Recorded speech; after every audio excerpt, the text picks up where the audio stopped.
Assalamualaikum dan salam Sarawak Maju Makmur bersama saya Hafizah Munirah Mahrab. Tumpuan berita. Cuaca hujan tidak menghalang ke bawah duli yang maha mulia Pemangku Raja Pahang Tengku Mahkota Tengku Hassan Al-Ibrahim Alam Shah Ibni Al-Sultan Abdullah Ri'atuddin Al-Mustafa Billah Shah berkenan mencemar duli berangkat menaiki kapal persiaran Sungai Sarawak bagi menghadiri upacara santapan malam di Kuching pada malam Khamis. Ketibaan baginda sekitar jam 7.56 malam di Terminal Kapal Persiaran Tebingan Kuching telah disambut oleh Timbalan Menteri Utiliti dan Telekomunikasi Sarawak, Datuk Abdul Rahman Junaidi, dan Timbalan Menteri Pelancongan Industri Kreatif dan Seni Persembahan Sarawak, Datuk Sebastian Ting Chuyu. Turut hadir menyambut keberangkatan tiba baginda ialah Timbalan Setiausaha Kerajaan Sarawak Operasi, Datuk Hicangki serta Div kenamaan yang lain. Ketika menelusuri Sungai Sarawak, baginda sempat menyantuni rakyat dengan memberikan lambaian mesra kepada rakyat yang teruja melihat kehadiran baginda di atas kapal pelayaran berkenaan. Baginda kemudiannya menikmati santapan malam yang disajikan dengan hidangan tradisi tempatan dan kemudiannya beredar dari kapal berkenaan tepat jam 9.42 malam. Sebelum itu, baginda sempat memberikan cenderahati kepada Datuk Sebastian Ting sebagai tanda kenangan.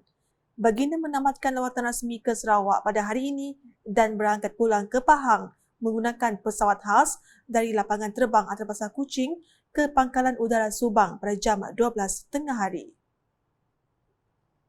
Berita seterusnya. Masjid Jamek Negeri Sarawak yang terletak di Petrajaya bakal menjadi produk pelancongan keagamaan baru untuk menarik kedatangan pelancong Islam ke negeri ini. Premier Sarawak, Datuk Patinggi Tan Sri Dr. Abang Abdul Rahman Zuhari Tun Datuk Abang Openg berkata, beliau berhasrat untuk mengubah suai struktur masjid rasmi negeri Sarawak itu dengan menambah 6 buah menara di bangunan sedia ada. Menurutnya, pengubahsuaian tersebut diilhamkan daripada seni bina Masjid Nabawi di Madinah, Arab Saudi yang merupakan masjid kedua paling suci dan terbesar di dunia. Masjid Jamek kita saya tambah dengan minaratnya. Minarat macam Masjid Nabawi. Masjid kita kini itu. Karena masjid kita di Petrajaya di tengah-tengah nadi pemerintahan. Jadi saya nak mula 6 menara. Harganya boleh tahan insyaAllah. Dengan dah rezeki balik, maka ia akan mengangkatkan semangat orang Islam. Dan selagi rezeki kita ada, kita angkatkanlah. Secara tidak langsung martabat orang Islam. Dan jagalah perpaduan kita di antara kita supaya kita dapat terus memberi khidmat kepada orang Islam dan bukan Islam dalam membinakan bangsa kita. Beliau berkata demikian semasa wacana perdana yang menghimpunkan agensi-agensi Islam Sarawak di Dewan Kompleks Islam di Kuching pada Khamis. Menjelas lanjut, Datuk Patinggi Abang Zuhari memberitahu usaha seumpamanya adalah bertujuan untuk mencipta sebuah persekitaran yang membolehkan umat Islam khususnya di negeri ini mendalami ilmu agama sebagai langkah ke arah pembangunan insan yang holistik sebagaimana terkandung dalam Al-Quran. Masjid Jamek Negeri Sarawak yang dibina sejak 1990 dikategorikan sebagai masjid grade khas yang berupayaan memuatkan lebih 10,000 jemaah pada satu-satu masa. Dalam wacana sama, Datuk Patinggi Abang Zuhari juga berkongsi mengenai pencapaian Sarawak sepanjang 7 tahun di bawah kepimpinannya dan mengharapkan agar prestasi serta komitmen cemerlang kerajaan sedia ada akan berterusan dan mencapai sasaran 2030. Turut hadir dalam majlis itu ialah Isteri Premier Sarawak, Puan Sri Datuk Amar Jumaani Tun Tuanku Bujang, Setiausaha Kerajaan Sarawak, Datuk Amar Muhammad Abu Bakar Marzuki, Setiausaha Kewangan Sarawak, Datuk Sri Dr. Wan Lizos Osman Wan Omar, Mufti Sarawak, Datuk Kipli Yasin, Yang di-Pertua Majlis Islam Sarawak, Datuk Misnu Taha, Ketua Hakim Syari'i Jabatan Kehakiman Syariah Sarawak, Yang Ahmad Arif Datu Awang Suhaili Ledi, serta Pengarah Jabatan Agama Islam Sarawak, Datu Khalidi Ibrahim. Terdahulu, Premier Sarawak bersama tetamu kehormat serta para jemputan yang hadir menunaikan solat fardu maghrib berjemaah, disusuli dengan alunan zikir munajat beramai-ramai. Majlis diakhiri dengan upacara memotong kek pulut kuning dan penyampaian cenderamata kepada Premier Sarawak yang disampaikan oleh Datuk Misnu Taha mewakili agensi-agensi Islam Sarawak sebelum menunaikan solat fardu Isyak berjemaah.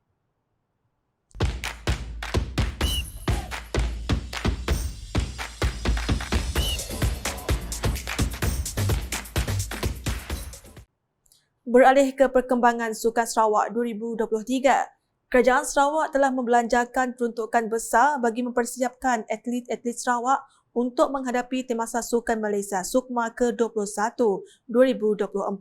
Premier Sarawak Datuk Petinggi Tan Sri Dr. Abang Muhammad Zuhari Tun Datuk Abang Openg berkata, persiapan tersebut termasuk penganjuran Suksar 2023 di Sibu bagi menjadikan atlet yakin dan menggunakan kebolehan mereka dengan berkesan dan cekap apabila SUKMA berlangsung kelak. Menurutnya, semua atlet SUKMA Sarawak perlu diberikan pendedahan agar mereka mendapat pengkondisian fizikal, kemahiran dan kesediaan mental yang menjadi komponen penting dalam latihan pra-pertandingan.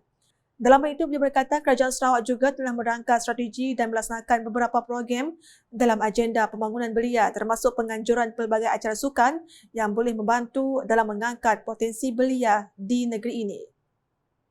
Justru Kerajaan Sarawak telah merangka strategi dan juga melaksanakan beberapa program dalam agenda pembangunan belia termasuk penganjuran pelbagai acara sukan yang boleh membantu dan juga mencapai pendekatan holistik ini. Walaupun majoriti atlet muda yang bertanding di Suksa ini adalah golongan pelapis, kita yakin pengalaman yang diperolehi daripada tamasya ini serba sedikit akan menyuntik semangat kepada mereka untuk berlatih dengan lebih gigih lagi supaya dapat mewakili negeri Sarawak dan juga negara kita Malaysia di masa-masa akan datang. Premier Sarawak berkata demikian dalam teks ucapannya yang dibaca oleh Menteri Belia, Sukan dan Pembangunan Usahawan Sarawak, Datuk Seri Abdul Karim Rahman Hamzah semasa Majlis Penutupan Suksar 2023 di Stadium Tertutup Sibu pada Khamis. Menjelas lanjut, beliau berkata edisi Suksar kali ini juga istimewa kerana ia diadakan di Bandar Sibu buat pertama kalinya dan disertai seramai 1,365 orang atlet dari seluruh bahagian negeri mewakili 4 zon yang bertanding dalam 13 acara sukan. Untuk rekod Suksar yang berlangsung dari 15 hingga 18 Januari ini menyaksikan Zon Selatan dinobatkan Johan selepas menggondol 63 emas, 43 perak dan 37 gangsa. Zon Tengah pula di kedudukan tempat kedua apabila berjaya mengumpul 50 pingat emas, 47 pingat perak dan 54 pingat gangsa. Manakala Zon Utara menduduki tempat ketiga dengan mengumpulkan 49 pingat emas, 56 pingat perak dan 59 pingat gangsa. Disuli Zon Barat di tempat keempat dengan 8 emas, 20 perak dan 44 gangsa. Ada sama timbalan-timbalan Menteri Belia, Sukan dan Pembangunan Usahawan Datuk Jerat Rentap Jabu dan Datuk Dr. Dipin Lamat, Setiausaha Tetap Kementerian Belia, Sukan dan Pembangunan Usahawan Sarawak Mursyidi Frederick, Presiden Bahagian Sibu Datuk Wong Hee Seng, Ketua Pegawai Eksekutif Perbadanan Sukan Sarawak Awang Putra Yusri Awang Rizwan serta div-div kenamaan yang lain. Seterusnya, Sarawak dijangka membariskan kontingen terbesar untuk memberikan cabaran pada Timasa Sukan Malaysia SUKMA ke-21 yang dijadual berlangsung di negeri ini pada 17 hingga 24 Ogos 2024. Menteri Belia, Sukan dan Pembangunan Usahawan Sarawak, Datuk Seri Abdul Karim Rahman Hamzah berkata, meskipun jumlah sebenar atlet dan pegawai belum dikenal pasti, namun beliau yakin Sarawak akan menghantar jumlah kontingen yang besar pada SUKMA kali ini. Menurutnya, hal ini kerana Sarawak mahu menghantar penyertaan dalam semua 37 acara sukan yang dipertandingkan kelak untuk memburu kejuaraan. Walaupun kita belum lagi mengenal pasti berapa jumlah pegawai dan juga atlet, tapi saya menyangka jumlah kali ini adalah jumlah yang terbesar yang mewakili negeri Sarawak kerana 37 acara. Kalau dapat kita mahu tuan rumah tiap-tiap acara itu di participate ataupun dan ditandingi oleh atlet-atlet daripada tuan rumah. Jadi jumlah mesti akan menjadi besar. Beliau berkata demikian dalam sidang media selepas menyempurnakan majlis penutupan Suksar 2023 di Stadium Tertutup Sibu pada Khamis bagi mewakili Premier Sarawak, Datuk Petinggi Tan Sri Dr. Abang Abdul Rahman Zuhari dan Datuk Abang Openg. Dalam hal itu, beliau amat berpuas hati dengan penganjuran Suksar di Sibu walaupun mengakui perlu ada penambahbaikan dari aspek penganjurannya di masa akan datang. Katanya, penganjuran Suksar akan dijadikan sebagai platform untuk mengenal pasti setiap kelemahan dan ditambah baik bagi memastikan penganjuran sukma nanti berjalan dengan lancar dan jayanya.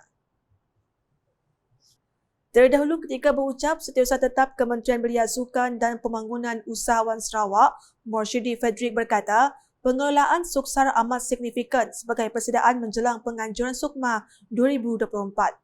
Jelasnya, sebanyak 37 acara sukan akan dipertandingkan di 9 bahagian Sarawak pada Ogos nanti. Justru itu, besarlah harapan kita agar program seperti Tamasya Sukan Sarawak edisi kali ini dapat membentuk dan melahirkan lebih ramai atlet yang berprestasi tinggi dan meminda juara agar Sarawak menjadi juari Sukma pada tahun ini.